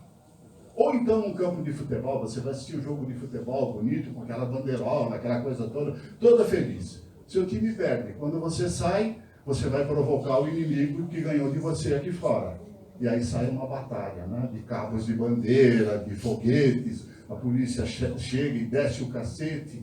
É exatamente isso que ele pretendeu mostrar, como o ser humano é capaz de passar de uma atitude de beatitude para uma atitude extremamente agressiva. Então esse era o nosso Flávio de Carvalho. Agora, dizer que era um grande desenhista, pintor, arquiteto, escritor, ensaísta, filósofo, poeta, todas essas coisas já foi dito por muitas pessoas, né? Nós sabemos muito bem disso. Mas saber que era um gênio precisa que a gente examine exatamente dessa forma e não confunda com aquele dandy, que a inocência daqueles nossos habitantes de 50 anos atrás imaginava. Que era um dandy, não um extravagante. Não era um gênio. Muito bem. No que depender de mais informações, no que depender de eu ser útil, se é que isso possa ser, né? Eu estarei à disposição. Faço votos que essa reunião possibilite alguma coisa de interessante, porque o que nós temos aqui é o marco da arquitetura moderna no Brasil. Dizem que é a casa de Warszawski, construída em São Paulo, mas não chega nem aos pés dessa. De arrojo de arquitetura, não chega nem aos pés dessa. Então é aqui que nós teríamos uma joia para ser cuidada, uma joia para atrair a atenção dos nossos cidadãos, da nossa redondeza, do país e, quiçá, até do exterior. Não é? Quando a gente vai para a Europa, você vai lá e olha o Coliseu, todo aos pedaços. Alguém já disse, transforma isso num campo de futebol, reforma direitinho. Né? Em Nimes, na França, faziam tourada na arena, construída pelos romanos. Mas ela está lá. Naquelas ruínas em que se encontra o Coliseu, ainda hoje, ele atrai de 10 mil a 20 mil pessoas no dia fazendo visitação. Quem sabe a gente consiga atrair 100 pessoas aqui, né? Muito obrigado.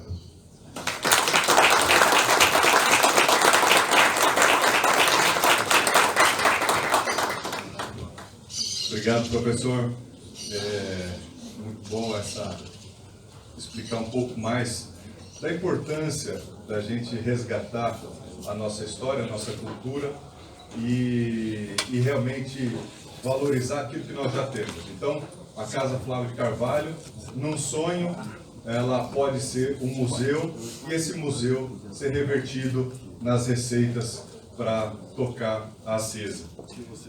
E falando em Acesa, eu queria chamar a Fernanda Teixeira, que muito gentilmente cedeu o espaço para nós aqui da Fazenda Capoava, e vem fazendo um trabalho belíssimo à frente da instituição. E eu queria que ela comentasse um pouco mais, Fernanda, sobre o que é a Acesa, quando ela foi fundada. Ela estava trabalhando com 50 jovens crianças, hoje já com 160. E quais são os desafios? E como que você vê a Casa Flávio de Carvalho juntamente com a Acesa nessa sinergia para que então gere uma economia circular para o funcionamento? Obrigado, viu, por ter vindo. Bom dia a todos. Primeiramente, peço desculpas pelo meu atraso. Eu estava no Rio Grande do Sul. Ontem, na hora que eu acordei, 5 horas, eram 5 graus, uma chuva, um vento horroroso. Eu falei, ixi, acho que vai ser difícil voltar para casa. E realmente foi.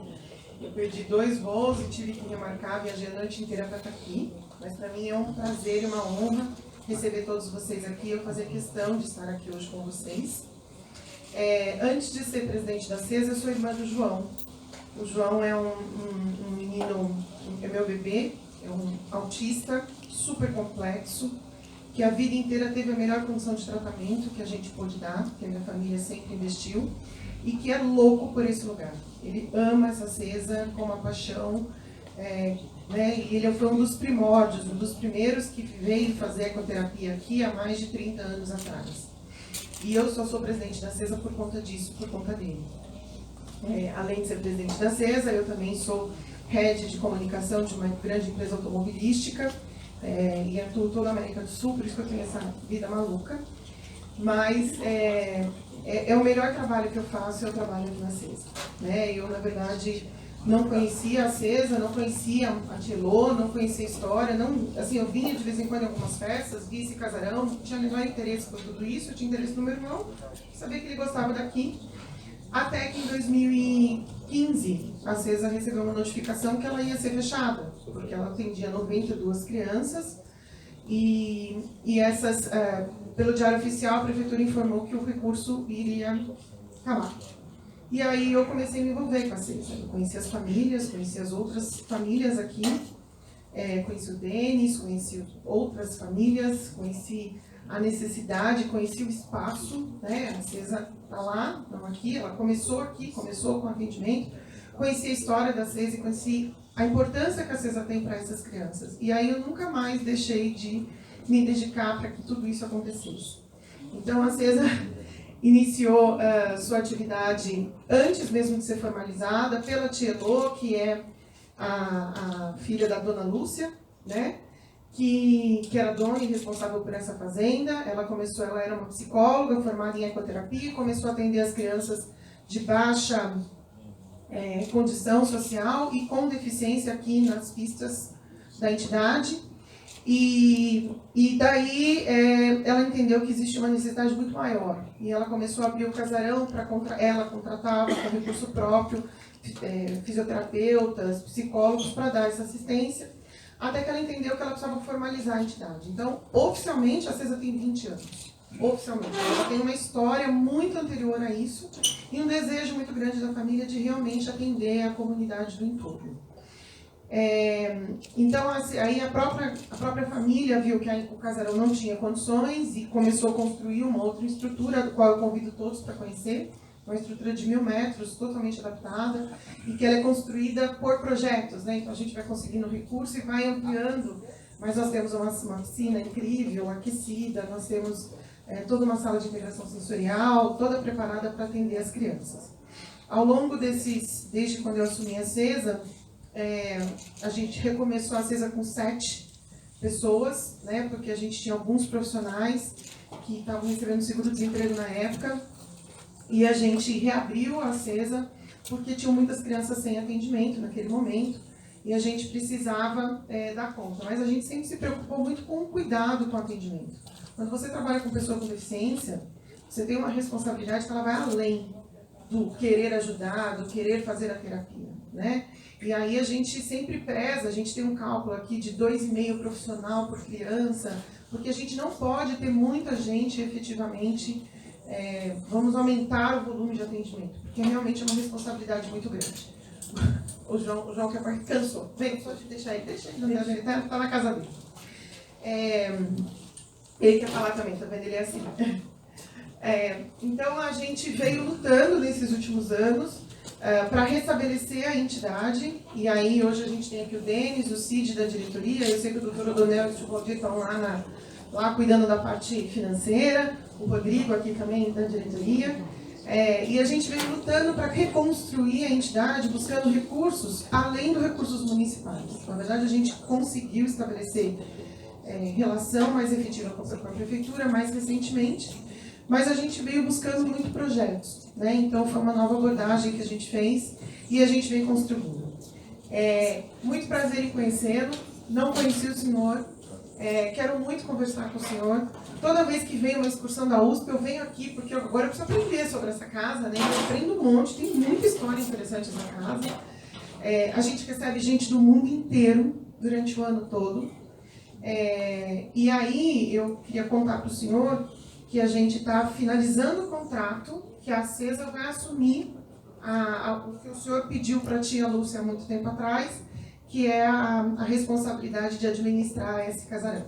E aí a gente já tem um projeto aí engatilhado para que realmente o sonho vire realidade a curto prazo, para que essa casa volte a ser, na verdade, seja o que ela deveria ser, efetivamente, Então, a história da CESA e a história desse casarão, elas estão intrinsecamente ligadas. A gente não consegue falar da CESA sem falar de Flávio, A gente não consegue falar de Flávio sem falar de Acesa, né? Então, não adianta a gente querer desvincular. E aí a gente veio participando dessa discussão aí da família, de transformar esse espaço, de qual é o projeto para essa casa. Então a gente incorporou, de certa forma, os projetos desse casarão dentro dos nossos outros projetos. Em breve aí a gente tem bastante trabalho para fazer, para também transformar, e parte desse casarão ser mais um braço da Acesa para atendimento, mas também ser um museu de acervo do Flávio, e quem sabe um espaço que a gente consiga reverter mais recursos para a entidade. Então a gente está trabalhando para isso. Eu trouxe uma apresentação rapidinha para vocês. Então, só para dar um pouco mais de dados e informações, né? Então, a gente tem o casarão, nós estamos aqui e a gente trabalha muito na área de saúde, educação, assistência social, cultura e esporte. E hoje, na verdade, eu não sei o número exato, porque a gente está em processo de transformação, mas eu sei que são mais de 140 crianças que nós estamos atendendo atualmente. Então, para quem começou em 2016 com 7, a gente está com 140, né?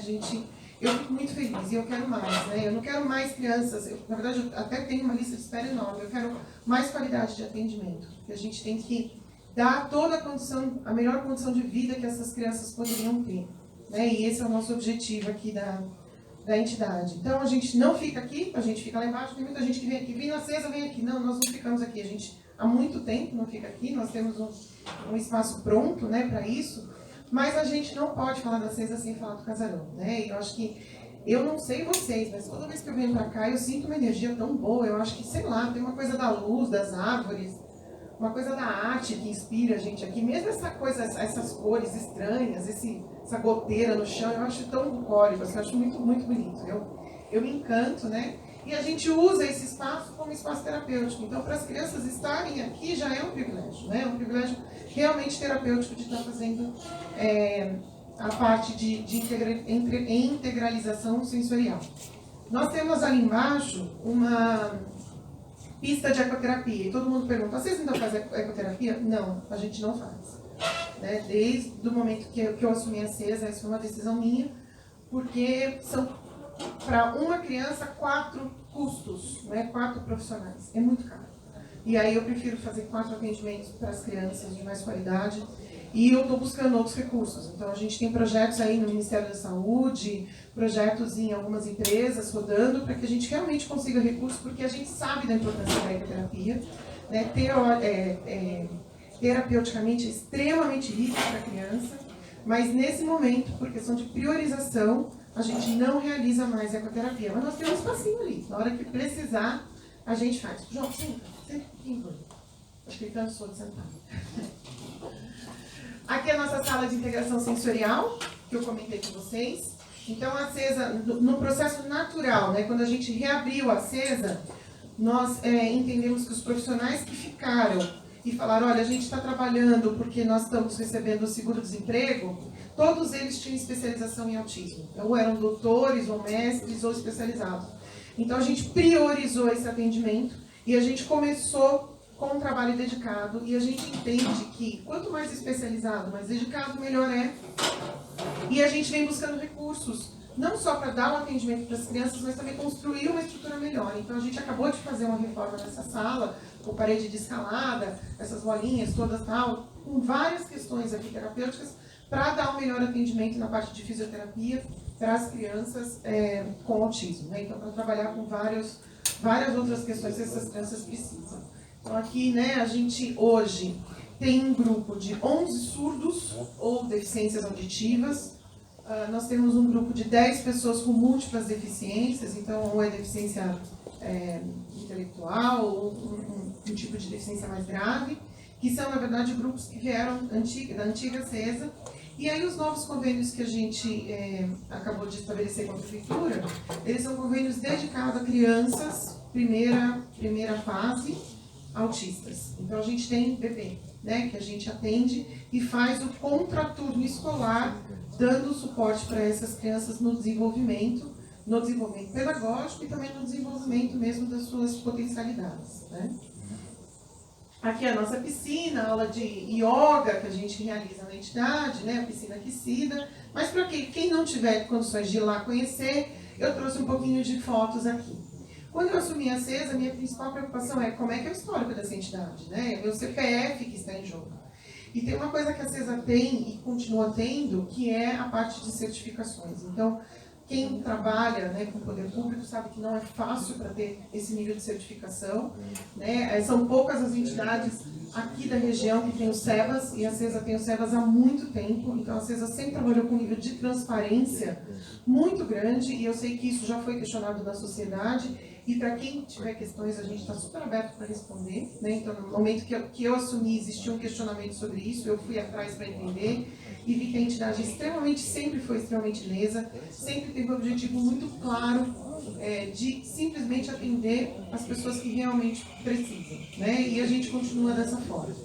E a gente, por ter esses certificados, nós somos habilitados a receber recursos, inclusive internacionais. Então, nós já conseguimos, através de participações digitais, receber recursos internacionais importantes para a nossa entidade e prestar contas sobre isso, né?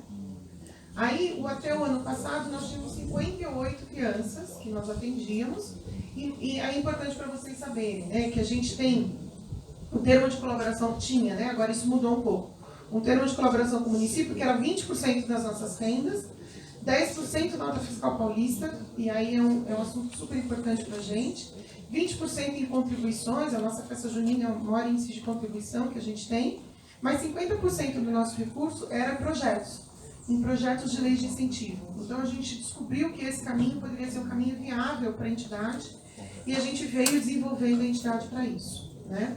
E aí todos os tipos de trabalho e terapias que a gente efetivamente tem e desenvolve para as crianças.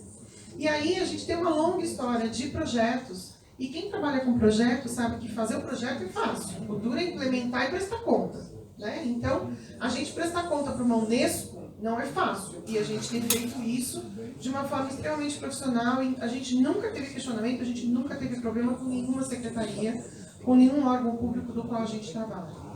Então, a entidade ela foca em fazer um excelente trabalho com as nossas crianças aqui, e isso, meu irmão está aqui, né? Ele está aqui sendo atendido, e eu tenho mais 100 e tantas crianças, das quais eu converso com os pais, e eu só falo, a gente está conseguindo ajudar o seu filho, a gente está conseguindo te ajudar, porque a gente não atende uma criança, a gente atende a família inteira. A família chega fragilizada para a gente atender, né? E aí a gente, além de fazer esse trabalho, que é um trabalho que às vezes é para a vida inteira, né? Diferente de um hospital que a criança chega, faz tratamento e vai embora, e a família fica o resto da vida agradecida, as crianças entram aqui com 2, 3 anos e elas vão precisar desse tipo de suporte talvez para o resto da vida, né? Muitas vão conseguir evoluir, mas ele não para de comer, viu? Você tem que tirar ele da mesa lá de comer. Ele é comilão, esse gordo. Acho que ele me vê de pé, ele acha que também quer falar, tá vendo? Ele é o presidente da CESA, não sou eu, né? Ele que se sente o presidente da CESA. E aí a gente foca muito nessa questão da qualidade, da transparência, de fazer um trabalho efetivamente correto para que a gente possa construir isso para o futuro, né? Então, hoje nós temos diversos, e aí eu trago para vocês de uma forma muito transparente, que a gente tem diversos pontos de atenção, né? A gente tem alta dependência de projetos, isso é preocupante porque projetos têm começo e fim, e as nossas crianças não têm fim, a gente precisa ter um período maior com ela, né? A gente tem uma lista de espera que só cresce. Toda semana vem família nova aqui, né? As ações sociais que foram suspensas por conta da pandemia deram um impacto enorme. A gente ficou com um fluxo de caixa zerado, né? Então, a gente estava com muito tipo de problema financeiro e continua tendo por conta desse processo aí da pandemia, né? Então, a gente tem um fluxo de caixa muito dependente disso. A gente não tem fundo de reserva atualmente, né? A gente tem problema estrutural, não só no casarão, lá também. A gente também tem, porque é uma casa velha, uma casa que foi construída puxadinho, né? E aí a gente tem uma dificuldade de conversar com a sociedade, talvez por conta da gente estar muito voltado para dentro, né? E muito voltado para tentar fazer esse trabalho, talvez porque a grande maioria das nossas diretorias não são de Valinhos, são de Campinas, por várias questões. Mas não porque a gente não queira, muito pelo contrário, porque é muito trabalhoso. E a gente tem uma diretoria toda voluntária. Então, vocês estarem hoje aqui, para a gente é uma oportunidade de abrir as portas, da gente conversar, de vocês conhecerem, e quem sabe vocês poderem nos ajudar, inclusive com as suas ideias e seus contatos e tudo mais. Tá? É isso, na verdade, que eu queria colocar. Eu não sei se tem algum ponto, alguma dúvida que vocês tenham. Pena que está um dia tão frio, né? Ainda que deve estar todo mundo congelado querendo um cafezinho.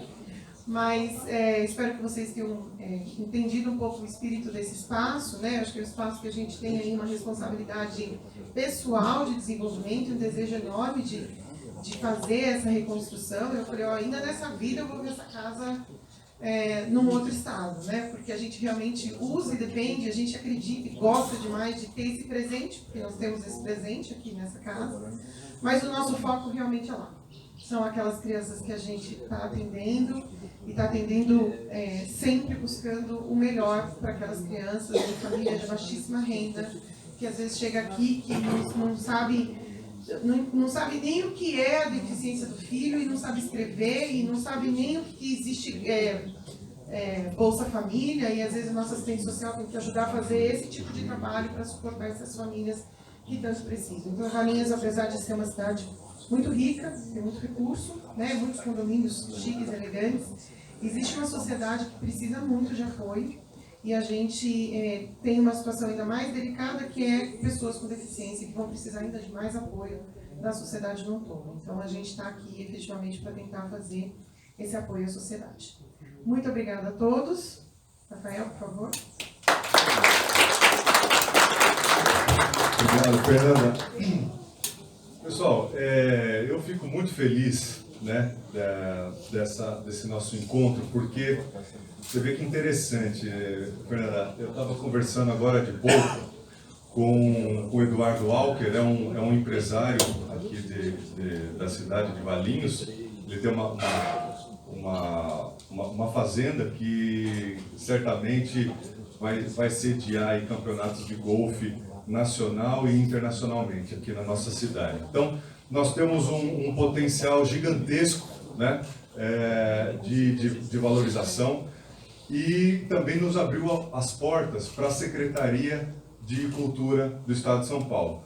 Inclusive, eu quero ressaltar que esse evento de hoje, a Mostra Flávio de Carvalho, promovida pela CESA-EVAL, foi reconhecida oficialmente pela Secretaria de Cultura do Estado, e ela faz parte, então, da Semana Tarsila do Amaral, que é o movimento que o Estado de São Paulo está fazendo em referência ao centenário da Semana de Arte Moderna. Então, a gente fica extremamente grato com isso.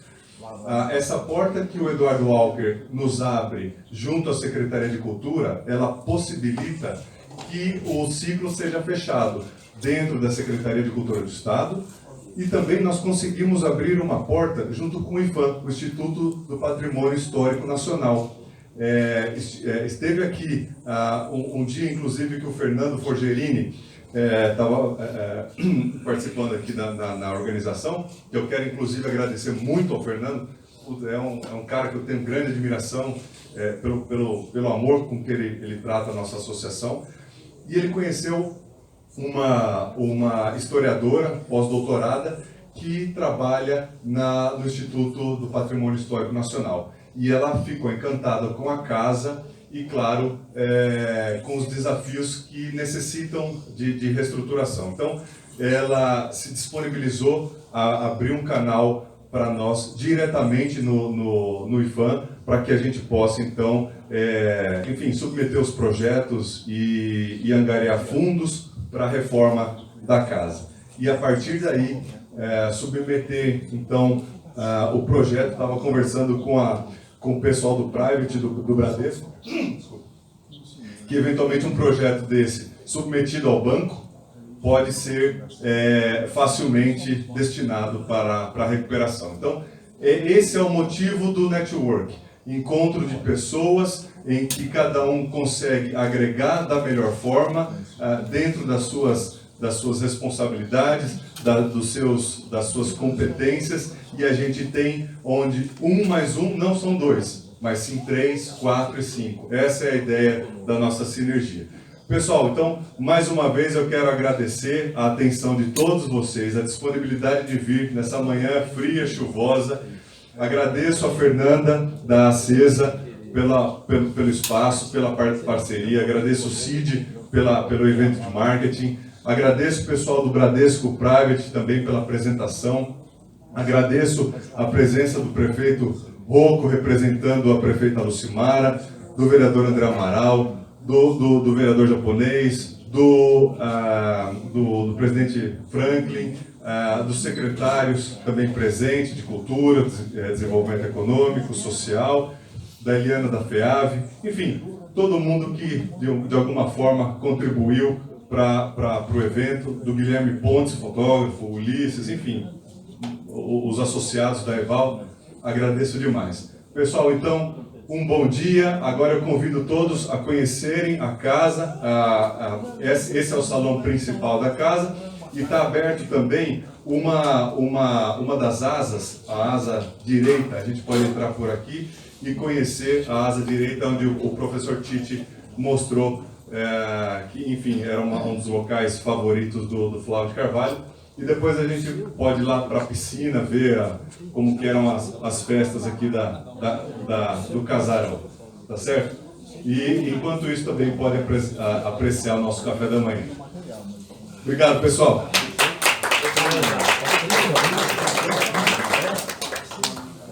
Pessoal, vamos fazer uma foto aqui em frente à casa para registrar esse momento?